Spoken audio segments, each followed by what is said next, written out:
Bom, essa palavra que eu quero trazer para vocês aqui hoje, a semana passada, né, como o Felipe até zoou eu aqui, né? O Felipe chegou para mim e falou: pai, eu estou indo para teologia lá em Campinas. Cara, eu não tenho mais paciência para teologia, já fiz no meu tempo, hoje não tenho muita paciência, ele sabe disso, né? E além do que, eu sou muito chato. Imagina um professor dando aula e eu discordando, eu ia estragar a aula, com certeza. Aí o Felipe foi o tempo todo, falou: pai, pelo amor de Deus, pai, silêncio, não fala nada, não discuta, concorda com o professor. Eu falei: não, filho, não vou fazer você passar vergonha. E aí, né, durante a ministração do Paulo, que é o professor, virou, mexeu, ele dava uma brecha. E na hora que ele dava uma brecha, eu falava: dá licença. E ele me apresentaram como pastor. Claro, pastor, pode falar o que o senhor quiser. Eu falei: o que o senhor está falando eu vi no legendário, viu? Eu ficava. E umas 3 vezes eu interrompi a aula dele para dizer que aquilo que ele estava dizendo eu tinha visto no legendário. Sabe, não tem como, gente, não tem como. Hoje os 2 casais que eu trago para a igreja não estão aqui, mas eu fui para a academia, eu trouxe o pastor para a nossa igreja, eu trouxe o professor para a nossa igreja, né? Eu arrumei um amigo que ajuda a cuidar do cachorro, eu trouxe ele para a nossa igreja. Eu não consigo, é o meu jeito de ser, eu não consigo mentir, eu não consigo ficar quieto diante das coisas que são boas. Se você perguntar para mim, casamento é uma coisa boa, eu digo maravilhosa, foi a melhor coisa que eu fiz na minha vida. Mas é para todo mundo? Me parece que não. Mas para mim foi a melhor coisa que eu fiz na minha vida. A pessoa pergunta para mim: pastor, mas no legendário é bom? Eu falo: foi uma das melhores coisas que eu fiz na minha vida. É a verdade, foi uma das melhores coisas. Pastor, você precisava ir para o legendário? Não, eu não precisava.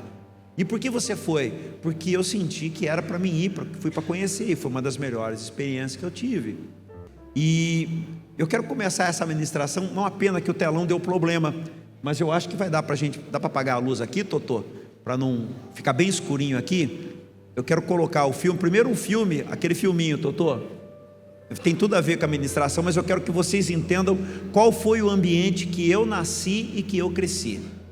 Foi um ambiente parecido com esse. Não é esse, não é a música primeiro. Eu acho que eu errei, eu falei que era a música, né, Bruna? Desculpa aí, tá? Mas pode ser. Essa era a música que fazia sucesso quando eu era criança. B.J. Thomas, esse cara era crente. E aqui está a tradução da música. Aqui ninguém desce até o chão, aqui ninguém fica louco pulando com os dedos assim. I just didn't need some talking to the sun, and I said I didn't like the way he got things done, sleeping on the job. Those raindrops are falling on my head, they keep falling, but there's one thing I know, the blues they send to meet me won't defeat me. São músicas que têm motivação.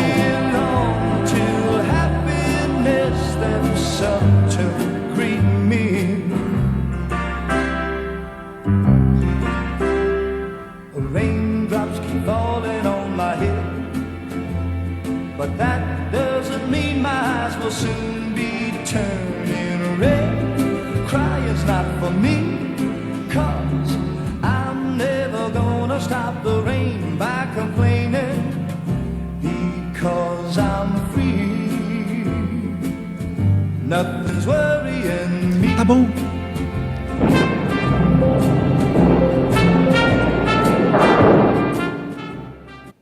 Essa música, ela é de 1970. Esse rapaz é B.J. Thomas. E esse cara foi aquele cara que fez aquela música: Jesus Cristo mudou meu viver, Jesus Cristo mudou meu viver, é a luz que ilumina meu ser. É esse cara, entre outras. E era exatamente o ano de 1970. Eu tinha 6 anos de idade. E com 6 anos de idade, aquilo que a gente vivia, infelizmente a Luana, meus netos não estão muito bem, estão doentes, mas eu queria muito que eles estivessem aqui para ouvir isso também, porque a gente tinha uma vida diferente do que existe hoje naquela época, uma vida muito diferente. Acredito que alguns daqui viveram essas mesmas coisas, mesmo depois dos anos 70. Eu coloquei aqui, tem bastante isso agora na internet, né? Eu coloquei um filminho dos anos 70. Apaga a luz para mim, Totô, que fica melhor quando apaga. Filminho. Você se lembra de como era viver numa casa brasileira nos anos 70? A sala era o coração da casa. Sofá estampado, crochê feito pela avó e a TV de tubo, que reunia todo mundo para assistir o jornal e depois a novela. Na cozinha, o cheiro do café coado no pano, a panela de pressão chiando. E a geladeira de porta de metal? Quase um troféu da família. As crianças corriam descalças. Peão, bola de gude, amarelinha riscada no chão. Enquanto isso, no quintal, os adultos conversavam, riam e o rádio tocava a Jovem Guarda. Era um tempo sem internet, mas com muita conversa olho no olho, risadas altas e uma sensação boa de que o mundo cabia na porta da nossa casa.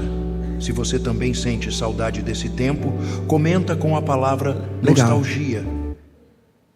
Agora pode dar a luz para mim.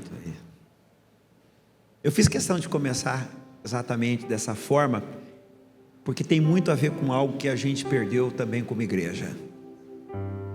Algo que a gente perdeu como igreja e que eu acho que precisava ser resgatado. E o tema de hoje da mensagem é: Deus tem ciúmes de mim. Deus tem ciúmes de mim. Tiago, no capítulo 4, no versículo 5, diz assim: ou cuidais vós que em vão diz as Escrituras, o Espírito que em nós habita tem ciúmes?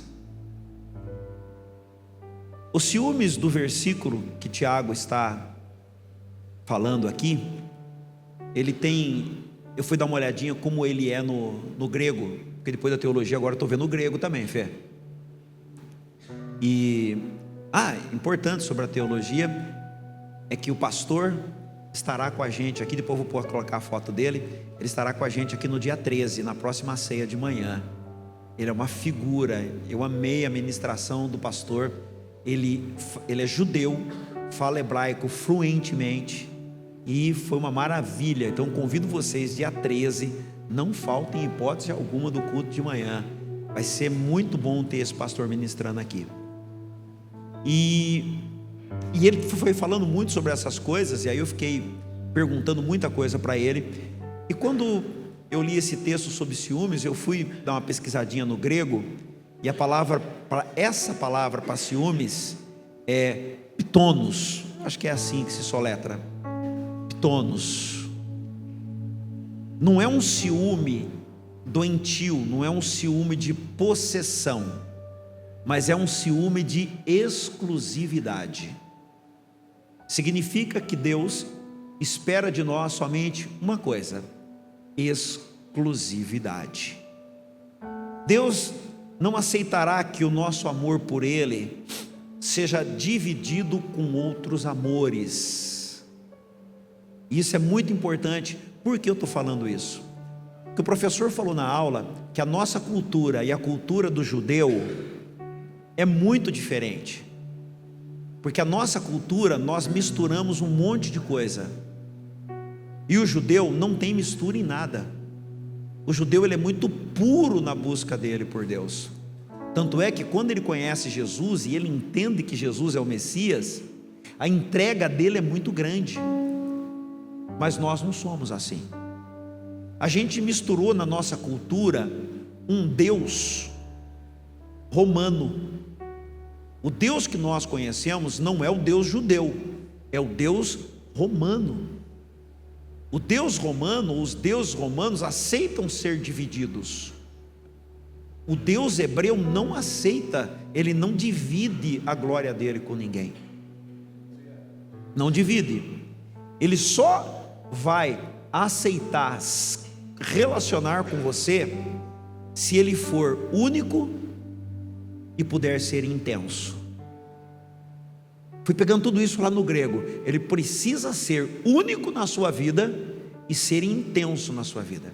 Ele não vai dividir o espaço dele com o seu trabalho, com o seu dinheiro, com o seu carro, nem com a sua família, nem com os seus filhos.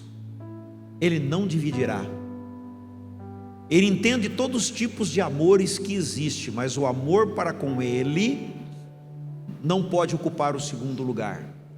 Você não pode ter mais tempo de preocupação com as coisas desse mundo do que o tempo que você está focado e pensando e adorando e orando, que você está consagrado a Ele. Não pode. Ok, eu também, Senhor, te amo. O Senhor é o único Deus. Eu reconheço que o Senhor é o único Deus e eu quero ser só seu.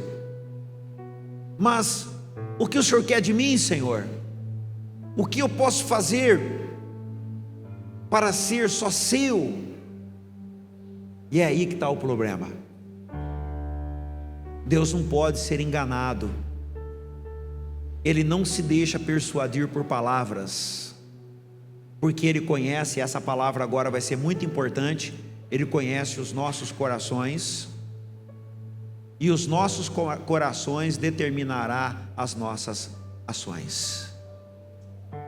O coração determina a ação.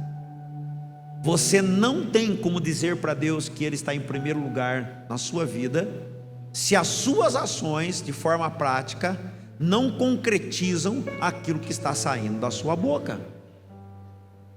E não adianta, porque você pode mentir para mim, você pode mentir para qualquer um, você pode dizer que Deus está em primeiro lugar na sua vida, você pode falar o que você quiser, mas Ele vai realmente saber o que está em primeiro lugar na sua vida. O pastor, lá no curso de teologia, começou a explicar, pastor Paulo, o nome dele, vocês vão adorar. Eu ligo para ele todo dia eu mando um recado para ele, e ele fala comigo, ele fica feliz de falar comigo, eu acho, né? Ou ele é muito educado. Por enquanto ele está muito feliz de falar comigo. Eu estou lendo a Bíblia, tem uma parte lá, eu falo, puxa vida, pastor, nunca consegui entender isso aqui, agora eu tenho para quem ligar.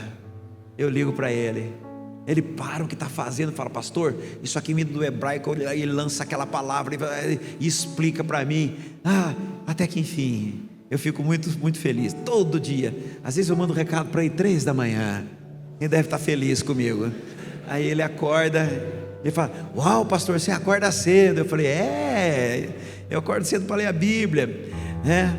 E ele começou a explicar sobre o zelo e o ciúme de Deus. E aí eu resolvi trazer para vocês coisas que, conforme ele ia dizendo, a gente fica anotando, não dá para parar de anotar quando ele fala, é muito conteúdo. E ele começou a falar, e conforme ele falava, Deus ministrava no meu coração e eu ia anotando. E ele falou sobre Deuteronômio capítulo 6, versículo 5, que diz assim: amarás, pois, o Senhor teu Deus de todo o teu coração, de toda a tua alma e de todo o teu poder, ou de toda a tua força. Irmãos, quantas vezes nós já ouvimos isso? Meu Deus, eu já ouvi isso, eu acho que centenas de vezes. Eu já li esse texto de Deuteronômio, que é repetido lá por Jesus junto com os fariseus. Amarás o Senhor teu Deus de todo o teu coração. Quando esse pastor chegou em todo o seu coração, ele me surpreendeu. Falei, na hora eu dei um grito lá, eu fiz assim, uau! Eu acho que os presbiterianos não estão acostumados a fazer uau, né? E aí porque eu fiquei muito tocado com o que ele falou. Eu coloquei a foto aqui da letra que ele exibiu lá no telão. Põe para mim a foto da palavra coração. Devia ter tido uma luzinha, né? Mas tudo bem, tá fácil. Olha lá, a palavra coração, a letra coração, é essa letra aqui, ó. Só que nesse texto ela aparece 2 vezes. Quando fala de todo o coração, aqui está em hebraico, lebechá. sem a duplicação, ó, ela está aqui, bem ali no meio. Mas quando entra nesse texto, ele faz assim, ó, ela é espelhada. E aí ele começou a pode apagar, querido. Quando tem uma letra, se chama levé-lerá. Eu anotei, sabe? Que significa coração. Coração em hebraico, levé-lerá. Coração, levé-lerá. Mas quando apareceu duas vezes, chama Becol, levé-lerá. Os estudiosos, estou repetindo o que ele falou, a princípio acreditavam que Moisés errou ao escrever. Sabe quando você está escrevendo e copia duas letras? Só que Moisés não errou. Moisés não escreveu errado. Na verdade, ele repete a letra levé-lerá duas vezes, porque ele está dizendo que para adorar a Deus é necessário adorar com dois corações. E foi aí que eu fiquei maravilhado com a explicação dele. É preciso adorar a Deus, e na nossa tradução diz de todo o coração. E lá ele disse, na verdade a tradução correta não é de todo o coração, mas é com os dois corações. Becol levé-lerá, com os dois corações. Mas como assim? Como assim? Eu pensei que nós tínhamos um só coração, mas na verdade nós temos um coração que é dividido em duas partes, e elas são separadas. O coração humano tem duas partes. Interessante que Moisés coloca isso antes que alguém conhecesse como é um coração por dentro, antes que o peito de alguém fosse aberto. Ali Deus já dava a revelação para Moisés que o coração tem duas partes, que o coração humano tem um lado direito e o lado esquerdo, e eles são separados, chama-se ventrículos. Temos o ventrículo direito e o ventrículo esquerdo. E ali Moisés coloca alguma coisa, porque o coração sempre é símbolo de nossos sentimentos, emoções e das coisas mais puras, mas também o nosso coração é símbolo das coisas mais impuras. Assim como a palavra fala sobre o coração, também fala que o nosso coração também é enganoso. Assim como a palavra fala que o homem bom, ele tira do seu coração o bom tesouro, também diz que é enganoso. Então o que Deus está dizendo é o seguinte, e aquilo que a gente deu abertura aqui hoje, aqueles que chegaram na hora da abertura, ouviram. Deus quer que você o adore no seu coração bom, mas também no seu coração enganoso, com dois corações. Então Moisés escreve, Deus precisa ser adorado não só com o seu coração, mas com os seus dois corações. Deus precisa ser adorado com o seu coração bom, mas também Ele precisa ser adorado com o seu coração ruim.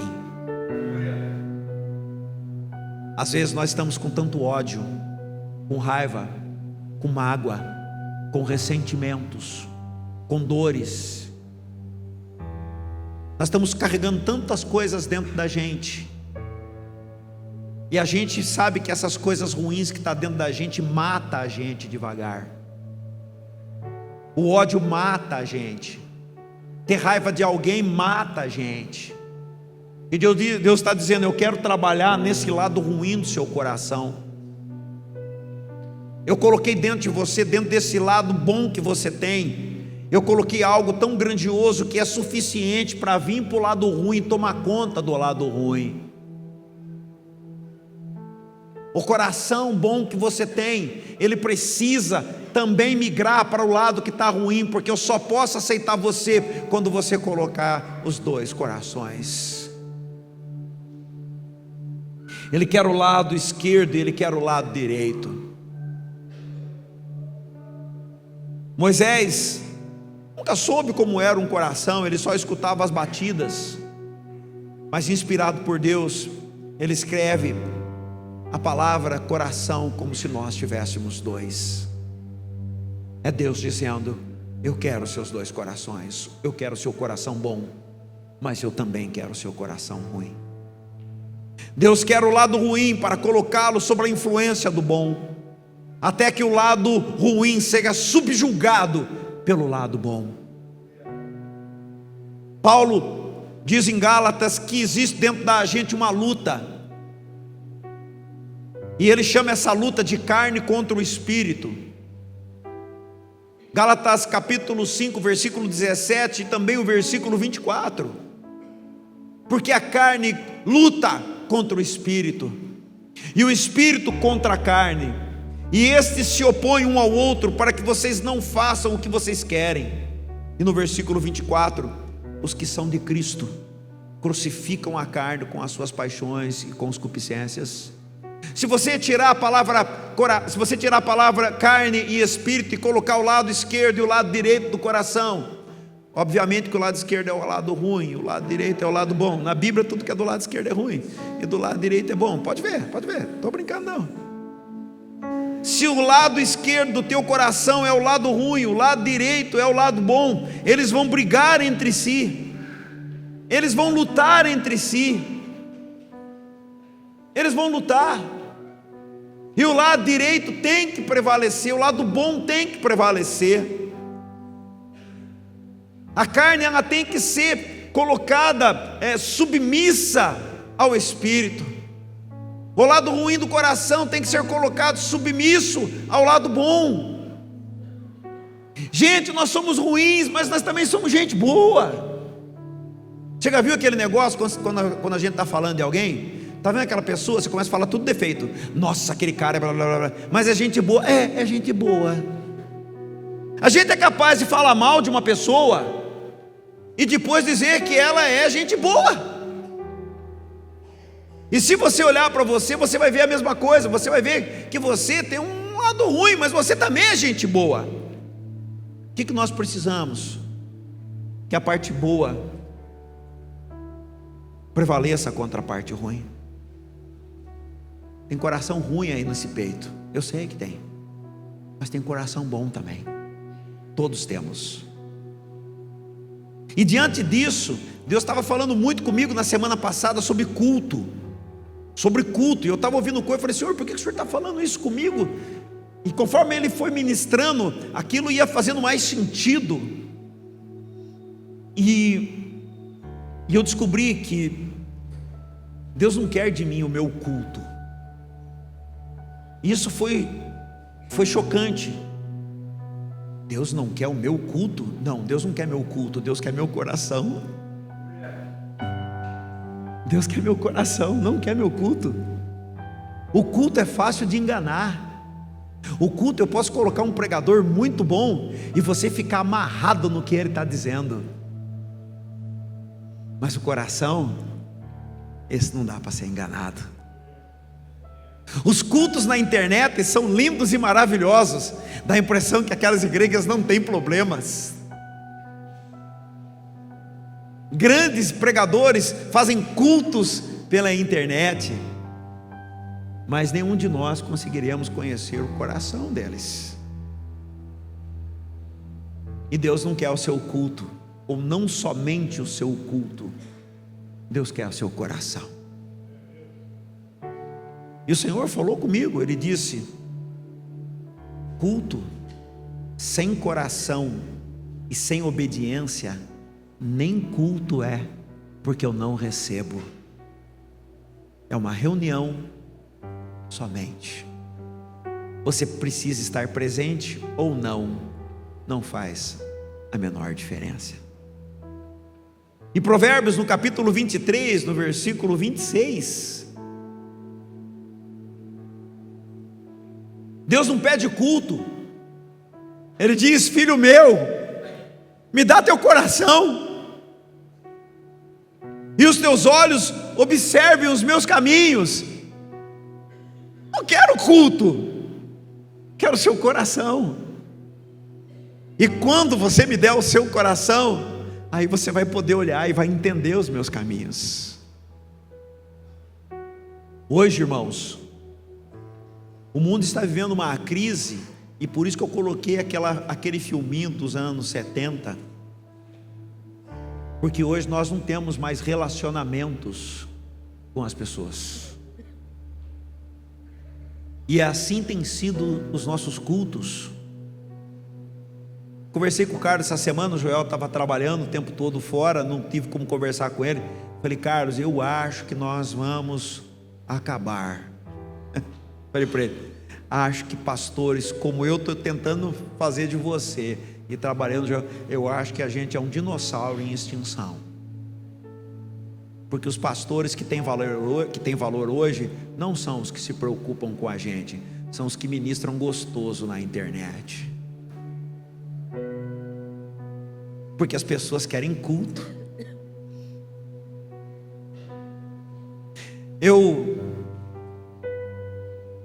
A gente hoje está buscando reuniões que nos agradem e que nos satisfaçam. E Deus manda Israel cultuar Ele no deserto. Uau! Por que Deus manda que o culto seja no deserto? Constantemente eles pensavam: não é melhor ficar no Egito?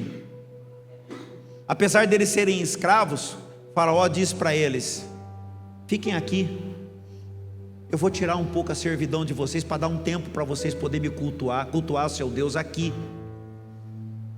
Ah não, cultua aqui no Egito.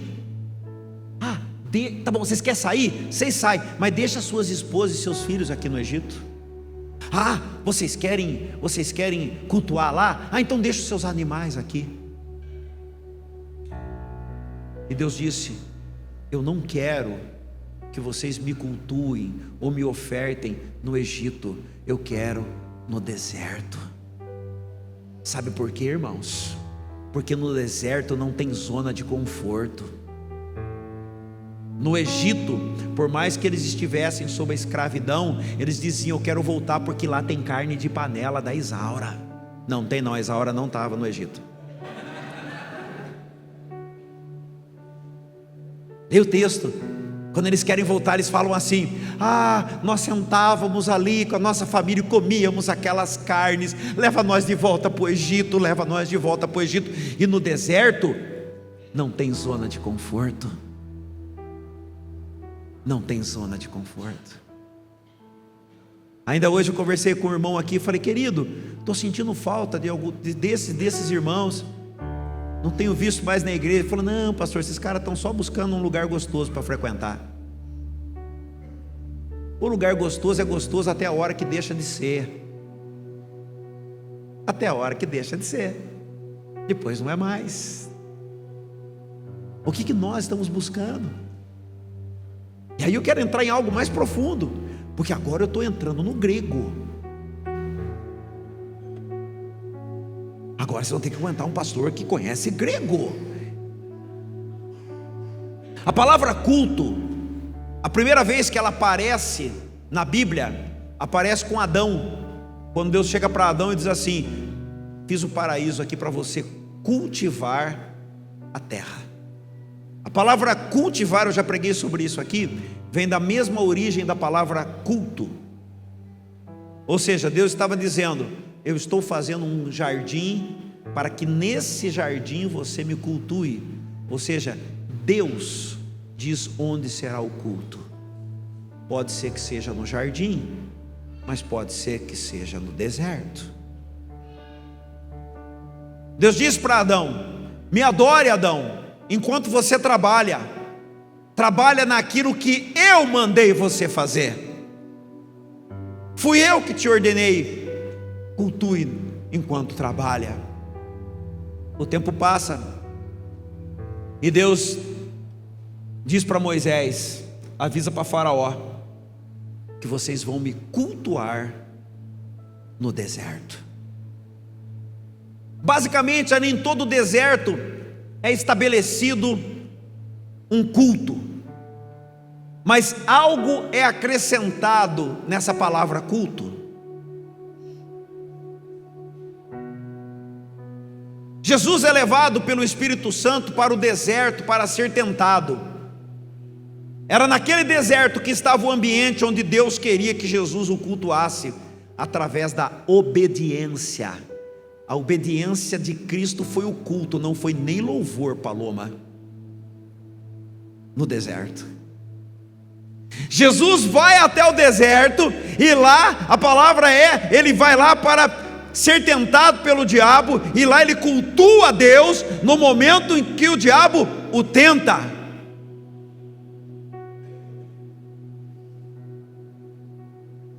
E ele não cantou nenhum louvor, e não escutou nenhuma pregação bonita. Ele escutou o diabo falando com ele. Você pode cultuar a Deus até quando o diabo está tentando contra você. E ele cultuava, dizendo: adorarás o Senhor teu Deus, e só a Ele prestarás culto, porque o diabo disse: se ajoelhe aqui e me adore. No Novo Testamento a palavra culto não aparece. A igreja não se reunia para cultuar, a igreja se reunia para congregar. Nós vamos ver no Velho Testamento a palavra culto aparecendo, e agora no Novo Testamento algo novo é colocado: congregar. Deus não está convidando nem a mim nem a você para cultuar, agora Ele nos convida para congregar. Aí eu fui no hebraico, no grego, no latim, na Vulgata, para entender o que é congregar. Hebreus 10, 25, mentira, viu, irmãos, não fui em nenhum lugar desse não, só no grego. Não deixando a nossa congregação, ou não deixando de congregar, como é o costume de alguns. Antes, o que acontece no congregar? Admoestamos uns aos outros. O que é congregar? Admoestar uns aos outros. Quando? O tanto mais quando vedes que vai se aproximando aquele dia. E eu fui estudar que dia é esse. Quanto mais vai se aproximando a volta de Cristo.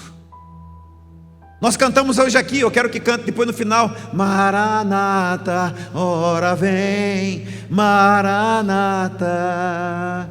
Quanto mais se aproxima o dia de Cristo, quanto mais se aproxima, quanto mais nós devemos congregar e não nos afastar da nossa congregação.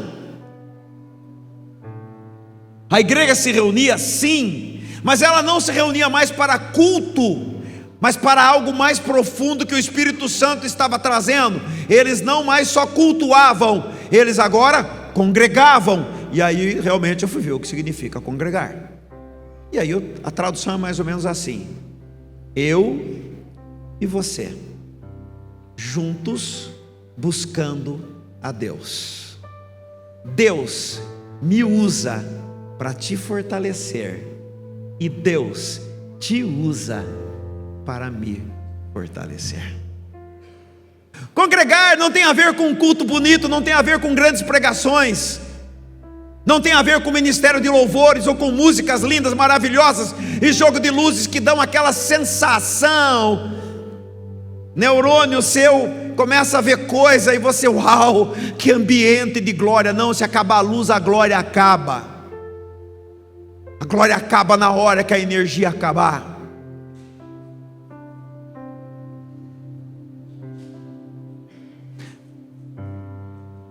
É você e eu buscando a Deus.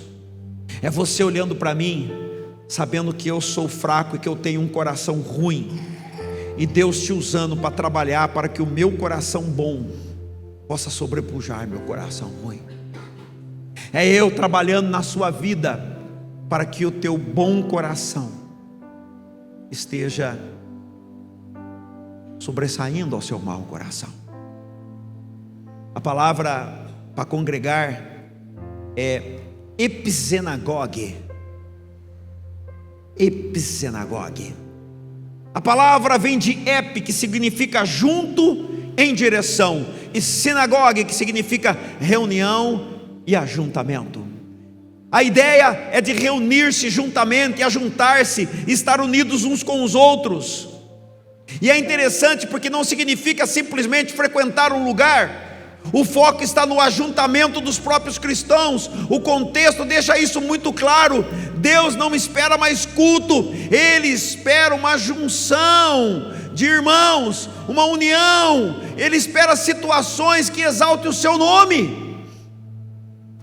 Então Ele diz: eu preciso que quando vocês estejam juntos, vocês considerem uns aos outros. Eu preciso que vocês se estimulem ao amor e às boas obras. Eu preciso que vocês estejam reunidos. Não é na sua casa, irmãos. Quantos irmãos não estão congregando hoje? E se eu tivesse ligado a câmera e colocado para ele assistir o culto online, ele não estaria congregando também. Por isso que eu não faço. Eu não sabia que era por causa disso, só sabia que eu não gostava. Agora eu sei que isso não pode, a não ser que ele estivesse doente na cama.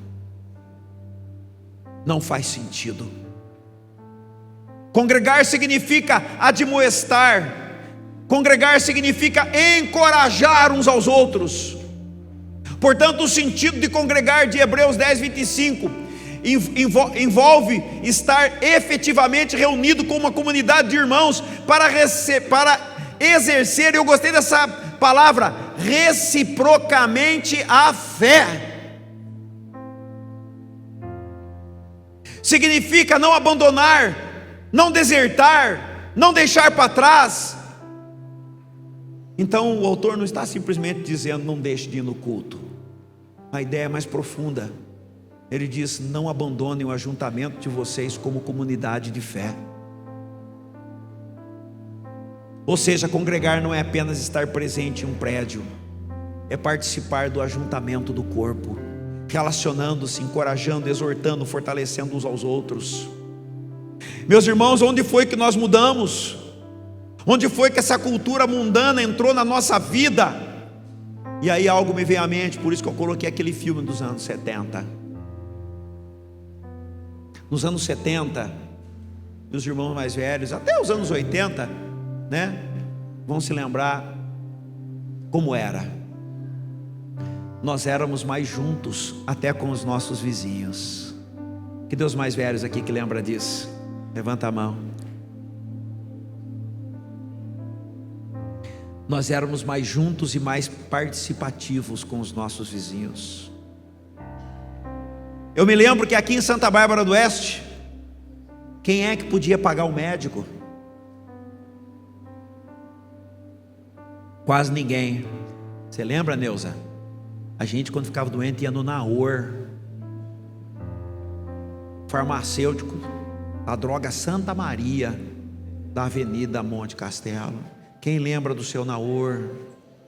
Levanta a mão, quem lembra do seu Naor? Mas faz assim para ver todo mundo aí. Nossa, é só turma. Não, até você, guerreiro. Rapaz, guerreiro lembra do seu Naor. Ele está vivo, será? Não entendi? Ah, quando você veio para cá. Meu Deus, como eu tinha pavor do cheiro da farmácia, cheirava injeção. Mas quando a gente estava doente, a mãe levava a gente para o Naor. Seu Naor, ele está com dor de garganta, ele enfiava um negócio, um palito de sorvete na garganta, assim, olhava, dá isso aqui para o menino. Seu Naor era concorrente do seu Breda, que era de frente com o Hospital Santa Bárbara. Seu Naor e seu Breda eram os nossos médicos. Sabe o que eu me lembro? Eu me lembro do bar do Cride, Neuza. Não sei se a Adri não vai lembrar. O bar do Cride era uma venda que nós tínhamos. O Cride é o pai do Wilson Gotardo, foi jogador de Santa Bárbara, de seleção brasileira. Nós íamos no bar dele, o bar dele era uma venda. Hoje nós temos frasco de PVC de óleo. Minha mãe pegava uma garrafa de Guaraná esportivo e falava: Jair, vai buscar um tostão lá, sei lá o que era, aquele dinheiro de óleo. Chegava lá, tinha um tambor desse tamanho, ele pisava no tambor, fazia pressão, e aí enchia, que ele trazia o óleo para casa. A maior felicidade é quando vinha uma bola de mortadela para casa. A gente comia no pão, a gente fritava com uma mistura, a gente fazia tudo isso. Mas sabe o que é mais interessante? A gente conhecia todo mundo, e se não tinha dinheiro, ele marcava porque sabia que a gente era honesto. Ele anotava numa caderneta de papel. Ele sabia o nome do meu pai, o nome da minha mãe, quem a gente era. A gente ia na padaria do seu Décio Bettini, padaria Alvorada, e marcava num cartão os pães que a gente pegava. O padeiro e o leiteiro vinha 3 horas da madrugada, deixava o pão dentro de um saquinho na porta da nossa casa. O muro da nossa casa era dessa altura, e a gente conhecia cada um deles. Ninguém pegava o leite nem o pão da gente.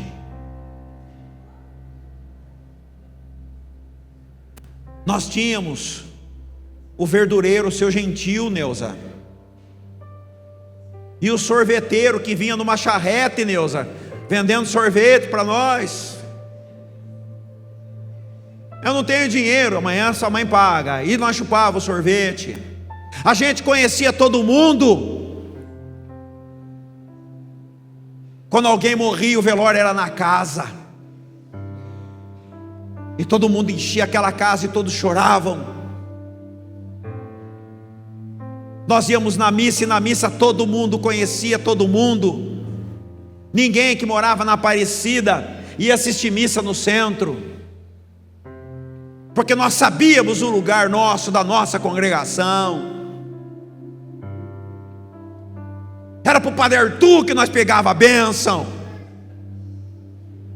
Quando o Padre Arthur foi embora, veio o Padre Butião, nós saímos bravos, porque não queria mais o Butião, nós queríamos o Arthur.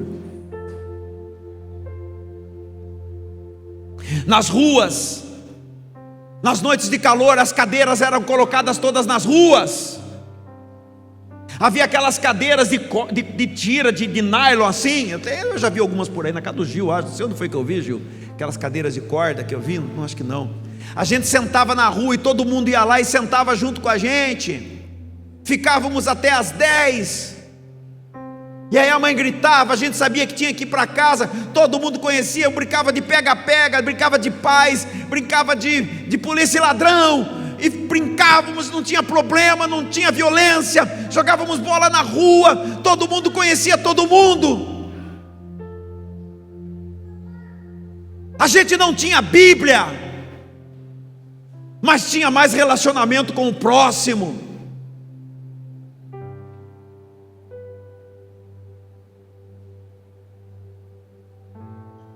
Hoje nós temos Bíblia, mas vivemos distante um dos outros, procurando coisas melhores em outros lugares, porque estamos procurando culto e não congregação.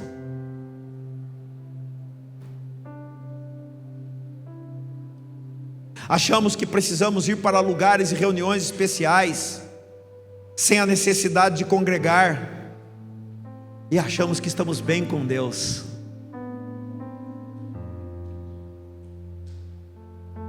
Jesus disse que a igreja nos últimos dias, em Apocalipse capítulo 3, versículo 14 ao 17, diz assim: parou, Bruna? Ainda está. O anjo da igreja de Laodiceia escreve: eis, diz o Amém, a testemunha fiel e verdadeira. Talvez hoje eu vou passar um pouquinho do horário, irmãos, porque eu quero cantar essa música de novo. Eu estou quase terminando. O soberano da criação de Deus, eu conheço as suas obras e sei que você não é frio nem quente. Eu gostaria que você fosse frio ou quente, mas porque você é morno, nem frio nem quente, eu vou vomitar você da minha boca. Você diz que é rico, enriquece-me e não sou rico, enriqueci-me e não preciso de nada. No entanto, você não percebeu que você é infeliz, miserável, pobre, cego e nu. Essa é a igreja desses dias, da volta de Jesus.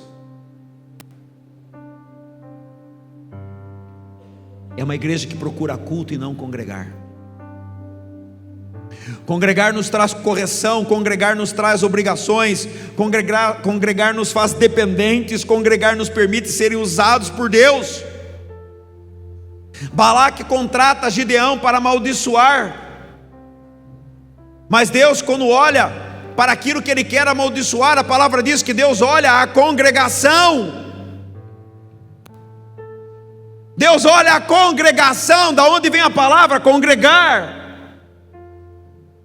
E quando ele ganhou dinheiro para amaldiçoar, ele diz: eu não posso amaldiçoar aquele que Deus abençoou. Como amaldiçoarei? Eu vou até pular o texto que é bastante grande. É na congregação que descia o maná toda manhã. É na congregação que as codornas apareciam quando eles estavam querendo comer carne. É na congregação, enquanto eles estavam andando junto com a congregação, que o calçado não se gastava e que a roupa não se rasgava. É diante da congregação que Moisés feriu a rocha e saiu água. É na congregação que tinha uma nuvem que refrescava o dia. É na congregação que o fogo esquentava a noite. Provérbios 18:1 diz assim: aquele que se isola, aquele que não quer viver na congregação, é porque tem um interesse egoísta, está buscando seus próprios interesses e não é uma pessoa sensata. Hoje temos cultos online, mensagens maravilhosas, só que esquecemos que Deus não mandou cultuar, mandou congregar. E que o culto que Deus recebe não está na internet, está na congregação. Quando eu era pequeno, eu vi os mercadinhos pequenos, e os grandes acabaram com eles. Aonde estão os mercadinhos de bairro? As vendas não existe mais, porque os megas mercados do Denilson acabou com tudo.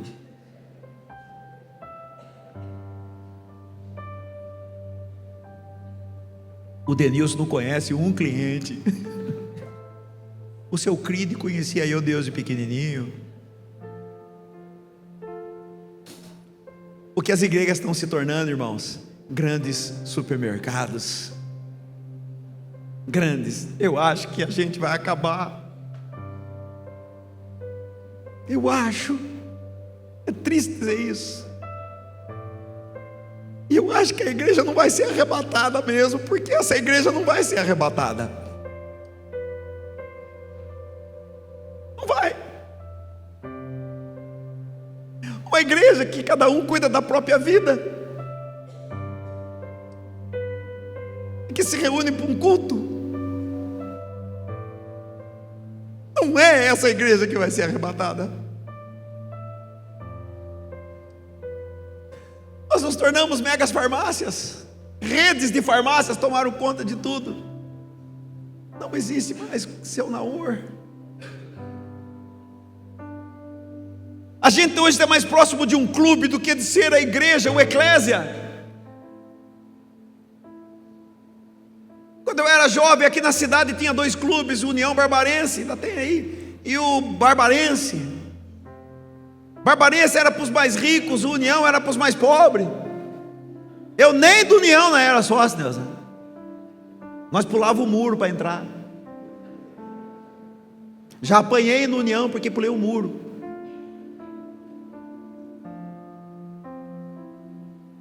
E lá no União foi onde eu conheci a diva. Foi lá que eu escutei pela primeira vez a música do Guilherme Arantes. Para ela. Toca ela aí. Você é a mais bonita, mas o Joel saberia tocar.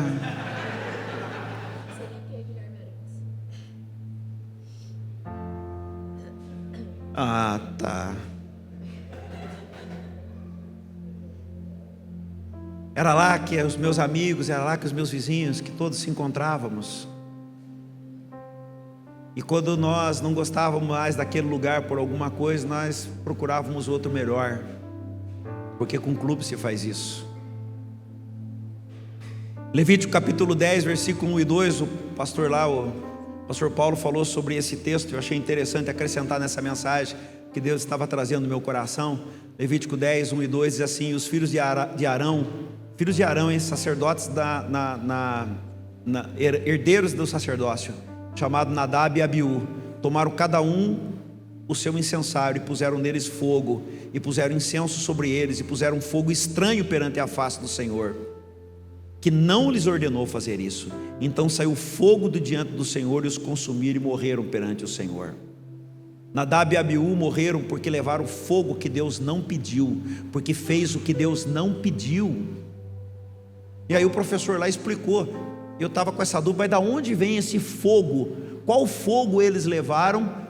E por que eles levaram esse fogo e não levaram o fogo certo? Aí o professor Paulo lá explicou o seguinte, que aquele fogo que o Espírito de Deus fazia, que saía e ligava até o céu durante a noite, aquele fogo era o fogo que o sacerdote teria que pegar, quer dizer, é um fogo que vem de Deus, e levar essa tocha e colocar ela para queimar a lenha. E após aquela lenha estar queimada, o fogo não poderia mais se apagar. A origem do fogo era Deus. Era Deus a origem do fogo. O que Nadab e Abiú fez? Vamos pegar fogo lá de casa e vamos levar para lá. Na hora que eles levaram aquele fogo para o altar, Deus os matou. Achamos que podemos buscar a Deus do nosso jeito, mas não podemos.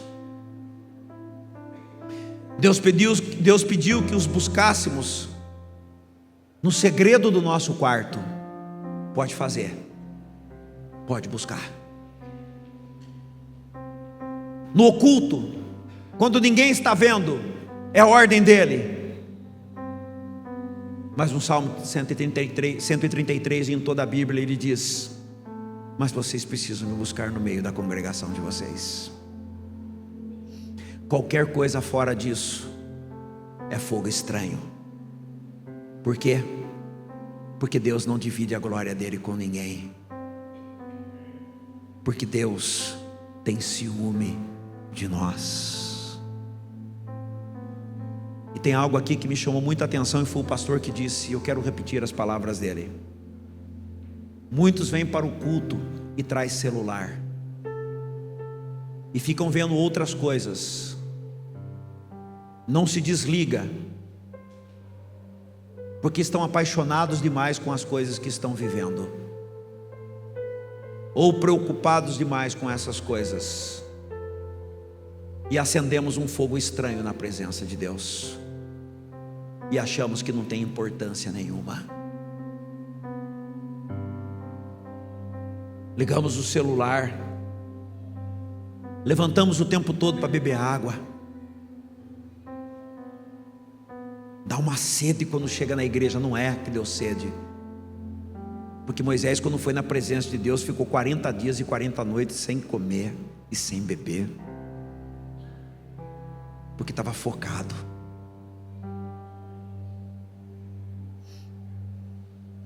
Pegue uma foto aqui da sua ex-namorada. Homens que estão aqui, vou dar um conselho muito bom para vocês, mas conselho bom. Câmera, siga-me. Homens, pega a foto. Sabe aquela ex-namorada, Danilo? Não sabe, tu não teve, né? Aquela ex-namorada sua, pega a foto dela, e na hora que você for deitar com a sua esposa, Vitor, ponha no meio a foto dela. Vai lá, Denilson. Vai, Miro, você nunca mais aparece. A Ângela mata você na hora. Vai, Beto, encara. Mas a gente faz isso com Deus. A gente vem para congregar achando que a gente, ou teria que ser, um tempo de intimidade com a gente, com Deus. A gente pega a foto dos nossos outros amores e colocamos no meio da nossa intimidade. Celular no culto é fogo estranho. Buscar a Deus sem preparo, sem aplicar os dois corações, é fogo estranho. Teremos sempre que apresentar um coração perverso sim, mas arrependido diante dele, e junto com o bom coração, e entregar tudo para ele. O fogo não pode ser do meu jeito, não é eu que decido como vou buscar o Senhor, não é o que é melhor para mim, é o que Deus quer receber, e Ele já manifestou na sua palavra. Porque Deus não aceitará o que eu quero oferecer, Ele só aceitará aquilo que Ele desejar. E foi isso que Ele disse para Abrão: Deus preparará para si o sacrifício. O sacrifício. Eu quero fazer um desafio para você aqui. Talvez nem todos possam, e eu entendo uma dificuldade de morar distante, mas eu quero começar a trazer o fogo que Deus está pedindo. Eu quero começar porque eu disse para você, dizer uma coisa sem colocar em prática, Deus vai ler meu coração e não vai funcionar. Eu vou começar devagar, para ninguém assustar. Quarta-feira, toda quarta-feira, 5h da manhã, eu estarei aqui buscando o Senhor. Das 5 da manhã, pelo menos até as 5h30. E eu convido você a vir aqui comigo buscar. Eu convido você a vir comigo para mudar a atmosfera da sua vida, da sua casa. Dá tempo de você ir trabalhar. Se não der, eu entendo as dificuldades, mas eu convido você. Vamos ficar de pé.